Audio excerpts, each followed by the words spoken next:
Speaking of time frames, let's talk about time frames. We were hoping to be in here for 2 weeks or less. And I don't know, hopefully we'll meet that, but you've got to do it in strategic, step-by-step fashion. You know, I mean, one of the first things is you've got to figure out what carpet you want in case it's not in stock. They've got enough time to order it. Generally, what we ended up doing is we got some carpet from a lady, a company where she showed us the ones that they had in stock, and we picked from there. And we're going to be okay with that. One of the other things we had to deal with were the blinds. There's some mini blinds on here, the level or cheap ones, you know, the little metal ones, you pull them up and they come out this way, boom, boom, boom, boom, boom. Took all those down. We took the measurements, and Momi's going to order those probably today or tomorrow, because that could take 3 or 4 days to order, and then you got to pick them up and come out here and install them. That's really probably the only real things that we had to schedule. She had to turn everything in her name. The water got shut off today. We flushed the toilet and we thought, oh, what's going on? She was getting ready to wash her hands. She couldn't wash her hands because the water was off. So we had to turn that into our name, the electricity, the gas, the garbage, and one of the garbage dumpsters had the wheels broken, so we'll make sure that they give us some new dumpster, you know, the little garbage bins out here. And that was pretty much it for really scheduling, because we're taking care of all the painting, all the cleaning, and I've got a couple light switches. This one looked a little tinny, and there's a gap underneath here and stuff, and so it still works. It still works here.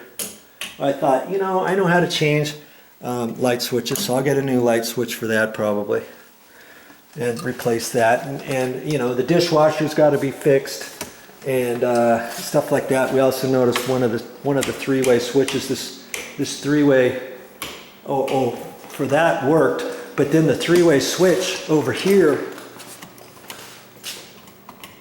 it won't do anything. You know, you can hold it there and hold your mouth just right and it will go on, but it needs to be replaced because it's just not working. You can check it out with that on there, and then see it'll go off every time, but it won't stay off on this one. So I know, and it's not making the noise. See? So I'm gonna have to replace that. So there's a couple things that I've got to do, which I don't have a problem doing. And you know what? You can do those things too, because why? I've got all kinds of videos on how to change three-way light switches, because that's a three-way because it's connected from this location and that location. It's called three-way light switch. These are single pole light switches. This is for something else. I've got videos on single pole switches, on three-way switches, on dimmer switches, on ceiling fan switches, all kinds of stuff. In fact, here's a ceiling fan. I'm hoping it works. I didn't even know there was one in here. So I'll have to check that out later and stuff. But we're on the time frame, and I think we can hit it, because we've got our carpet's going to be ordered today. And then they're just going to be sitting here waiting for it. Obviously, the carpet's not going to be installed until we get all the painting done and get everything taken care of inside. Then they'll come in here, boom, boom, boom. They'll be in here for probably half a day or less, depending on how many guys they get out here, because there's only four rooms and that little hallway closet that has to be carpeted, and then they'll be done.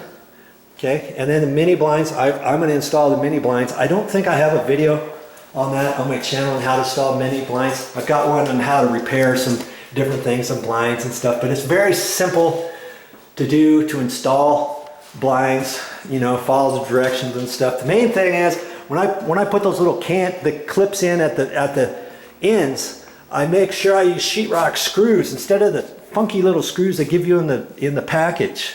You know, that's the whole thing. Using the right things. Use their screws, and you've got to use an adapter thing for the screw heads and all that kind of stuff. Nothing doing. I'm using sheetrock screws up there, because once you put it in there, you're never going to see it after you put the blind in.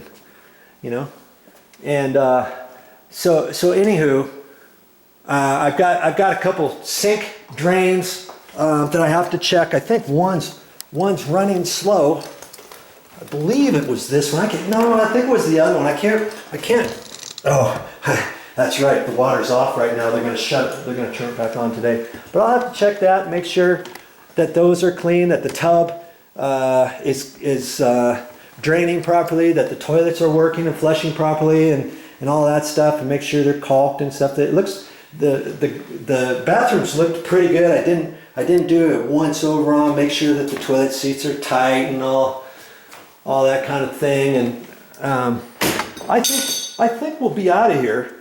Oh, look at that! This hinge fell off. I'm in the process of taking all these hinges off, and I've already taken the screws out. And I'm gonna have to be real careful when I pull these out. Look at that! It looked like they caulked that. I thought it was paint that was gonna flake off of there, but it's not.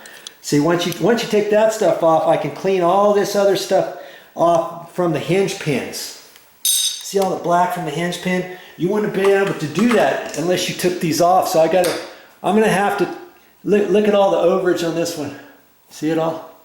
You can't just wipe that off with your finger or a rag. Look, it's already on my finger. You've got to use something to get all that grease off of there. See that? Your paint's never going to stick on there. If you think you can wipe that with a damp rag and then it's still black, oh, that'll be fine. No, it's not fine. You got to get all that junk off of there. And so that's another reason why I'm taking all the hinges off. And I go around. I'm in the process of doing that right now. Before I thought, hey, I'll run a quick video.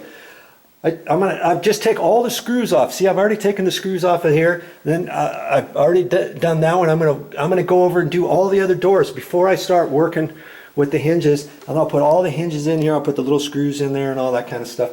And see, on these doors, I'm not gonna mess with these doors right now. I could take these screws off right now. But why? I'm wasting time if I do that. I can do that later.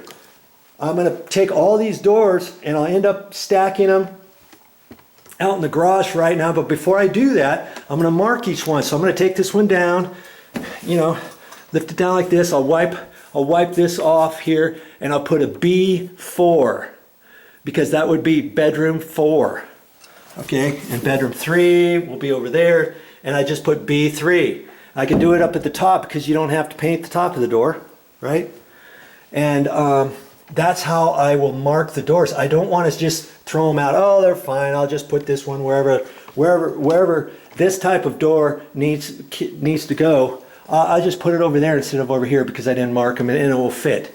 Some doors don't fit in the same place. If any of these hinges are tweaked, if they've adjusted this before, if they've got any shims behind anything to try to make it fit, you might be surprised to find, oh, I thought this was going to fit. Well, maybe the handle location is slightly higher than the other one. Maybe they undercut the door and they had to flip-flop it because they did a wrong swing for it. And now you put it up there and you find out, oh, it's not fitting. So I don't mess with that.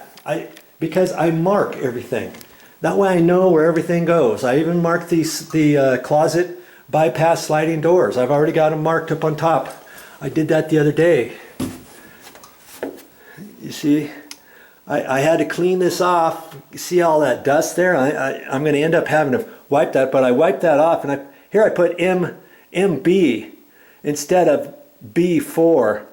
That just means master bedroom, right hand inside.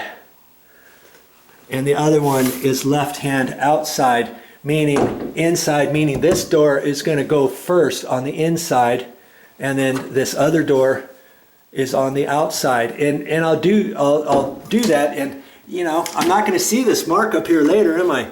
This I'll have to clean all this stuff off, but that's from the front door on the back of it rubbing right here, rubbing on here. And I don't know, maybe the track, maybe the wheels weren't in the track properly. The track looks nice and straight.